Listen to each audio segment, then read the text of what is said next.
네, 오늘도 책 읽기 명상을 시작하겠습니다.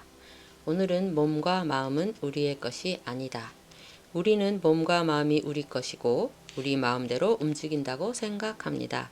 하지만 몸과 마음은 그것들이 움직이는 원리, 다시 말해 원인과 결과의 법칙에 따라 움직일 뿐 우리의 소망은 그 과정에서 눈꼽만큼도 작용할 수 없습니다. 그래서 몸과 마음은 우리 것이 아닙니다. 무아입니다. 무아는 몸과 마음이 없는 것이 아니라 내가 통제할 수 있는 몸과 마음이 없다는 것을 말합니다. 관찰을 통해 이 사실을 터득할 수 있습니다. 쌍유타 니까야 무아의 특징경에서 부처님이 첫 제자인 5 비구에게 이 가르침을 들려줍니다. 경전을 살펴보겠습니다. 무아의 특징경. 비구들이여, 물질, 즉 색이나 몸은 무아다. 만일 물질이 자아라면 이 물질은 고통이 따르지 않을 것이다. 그리고 물질에 대해 나의 물질은 이와 같이 되기를, 나의 물질은 이와 같이 되지 않기를 이라고 하면 그대로 될 수 있을 것이다. 비구들이여, 그러나 물질은 무아이기 때문에 물질은 고통이 따른다. 그리고 물질에 대해서 나의 물질은 이와 같이 되기를, 나의 물질은 이와 같이 되지 않기를 이라고 하더라도 그대로 되지 않는다. 비구들이여, 느낌은, 인식은, 심리 현상들은, 아르마리는 다 무하다. 만일 아르마리가 자아라면 이 아르마리는 고통이 따르지 않을 것이다. 그리고 아르마리에 대해서 나의 아르마리는 이와 같이 되기를, 나의 아르마리는 이와 같이 되지 않기를 이라고 하면 그대로 될 수 있을 것이다. 비구들이여, 그러나 아르마리는 무아이기 때문에 아르마리는 고통이 따른다. 그리고 아르마리에 대해서 나의 아르마리는 이와 같이 되기를, 나의 아르마리는 이와 같이 되지 않기를 이라고 하더라도 그대로 되지 않는다 라고 하였습니다. 다시 경전에서 비구들이여, 이를 어떻게 생각하는가? 물질은 항상 무상한가? 라고 물으시자 비구들이 대답하기를 무상합니다, 세존이시여.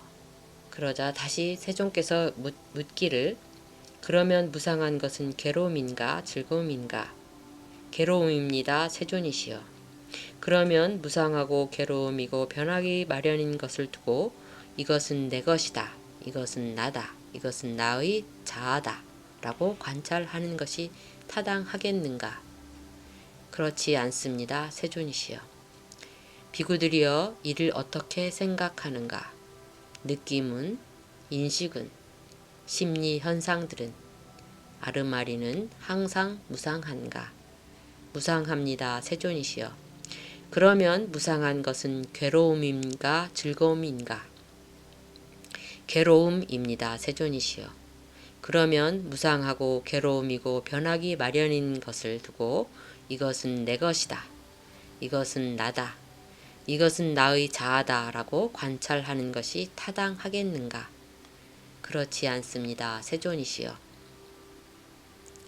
비구들이여, 그러므로 그것이 어떠한 물질이건, 여기서 물질은 몸에 국한되지 않은 물질 일반을 일컫습니다. 그것이 과거의 것이건 미래의 것이건 현재의 것이건 안의 것이건 밖의 것이건 거칠건 미세하건 저열하건 소승하건 멀리 있건 가까이 있건 이것은 내 것이 아니요, 이것은 내가 아니며 이것은 나의 자아가 아니다 라고 있는 그대로 바른 통찰지로 보아야 한다. 비구들이여, 그것이 어떠한 느낌이건, 그것이 어떠한 인식이건, 그것이 어떠한 심리 현상들이건, 그것이 어떠한 아르마리건, 그것이 과거의 것이건 미래의 것이건 현재의 것이건 안의 것이건 밖의 것이건 거칠건 미세하건 저열하건 수승하건 멀리 있거나 가까이 있거나 이것은 내 것이 아니요, 이것은 내가 아니며 이것은 나의 자아가 아니다 라고 있는 그대로 바른 통찰지로 보아야 한다 라고 하였습니다. 다음으로 비구들이여 이와 같이 잘 배운 성스러운 제자는 물질에 대해서도 염오하고 느낌에 대해서도 염오하고 염오한다는 것은 무엇입니까? 싫어하는 것을 말하는 것이죠. 인식에 대해서도 염오하고 심리 현상들에 대해서도 염오하고 아르마리에 대해서도 염오한다. 염오하면서 탐욕이 빛바래고 탐욕이 빛바래기 때문에 해탈한다.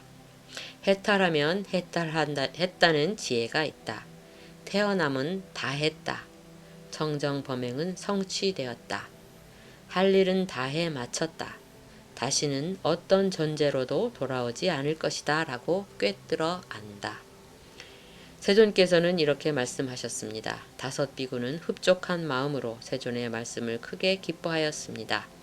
이 상세한 설명이 설해졌을 때 다섯 비구가 취착이 없어져서 번뇌로부터 마음이 해탈하였습니다. 무상하고 무아이니까 괴롭습니다.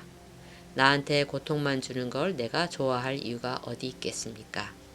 그래서 싫어하게 되고 싫어하니까 그에 대한 탐욕이 없어지고 탐욕이 없어지니까 해탈하는 것입니다. 부처님 가르침은 아주 심플한 구조입니다. 그리고 이 심플한 가르침에 몸과 마음이 완전히 개합하면 아라한이 됩니다. 우아의 특징경에서 우리는 우선 몸이 내 것이 아니라는 걸 이해하고 깨쳐야 합니다. 내 것이 아니므로 내 맘대로 되지 않고 몸 자체의 변화 법칙에 따라 변함으로 고통이 생길 수 있다는 것을 관찰을 통해 알아야 합니다. 아침에 눈 떠서 밤에 잠들 때까지 계속 관찰하면 이를 알게 됩니다. 몸이 무상하다는 걸 볼 수 있습니다. 무상함으로 곧 조건에 따라 바뀜으로 내가 원하지 않은 것이 내게 일어나며 따라서 몸은 내 마음대로 할 수 있는 내 것이 아니라는 걸 깨닫는 데까지 이르게 됩니다. 몸이 내 것이 아니라고 알면 몸이 아파도 이전보다 담담하게 받아들일 수 있게 됩니다. 몸의 고통으로 우울해지거나 하는 것이 줄어듭니다. 배가 고파도 짜증을 덜 내거나 내지 않게 됩니다.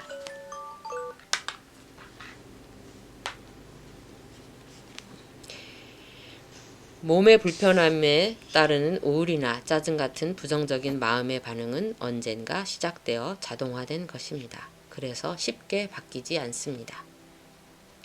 하지만 몸이 무상하고 무아인 걸 알고 몸의 변화에 담담해지면 그에 따르는 마음의 반응도 점점 담담해집니다. 몸이 내 것이 아니니 몸의 변화에 덜 집착하게 되고 집착을 덜 하게 되니 몸의 변화를 불편이나 고통으로 해석하는 것이 아니라 자연스러운 것으로 수용하게 되기 때문입니다. 처음에는 잘 되지 않아 억지로 해야 하지만 반복하면 마음의 길이 납니다. 이렇게 몸의 무상과 무아를 깨달으면 그 다음 단계로 몸의 변화에 대해 반응하는 마음의 무상과 무아를 깨닫기에 이르고 더 나아가 마음이 어떤 경우에도 무상하고 무아라는 것을 깨닫게 됩니다. 예를 들어 남에게 험담을 듣고 기분이 나빠졌다고 칩시다. 그때 내가 지금 마음을 가지고 있으면 이런 걸 느낄 수밖에 없다고 담담하게 받아들이게 됩니다. 이렇게 몸과 마음에 대해 애착이 없는 상태가 되면 순리대로 살아가는 것입니다. 순리대로 살아가면서 지혜가 많아지면 자기 속에 불건전한 것들이 해결되어 점점 더 진리에 가까워지는 삶을 살게 됩니다.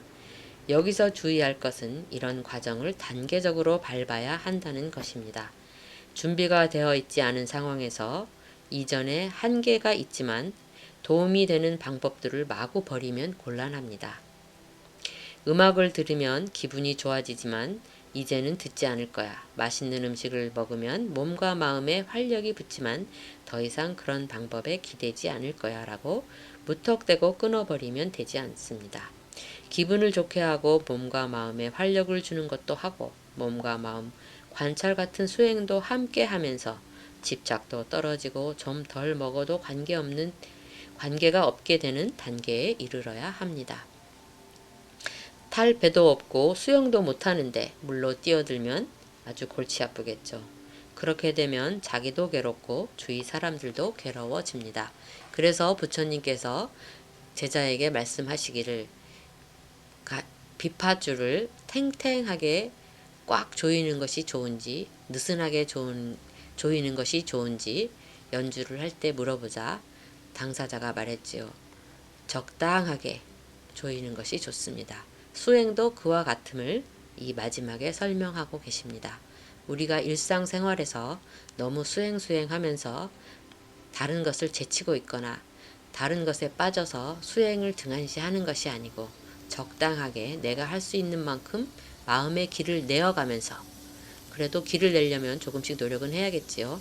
그렇게 마음의 길을 내어가면서 노력하다 보면 어느새 큰 길이 나 있고 튼튼한 길이 나 있음을 알게 된다는 그런 내용이라고 볼 수 있겠습니다.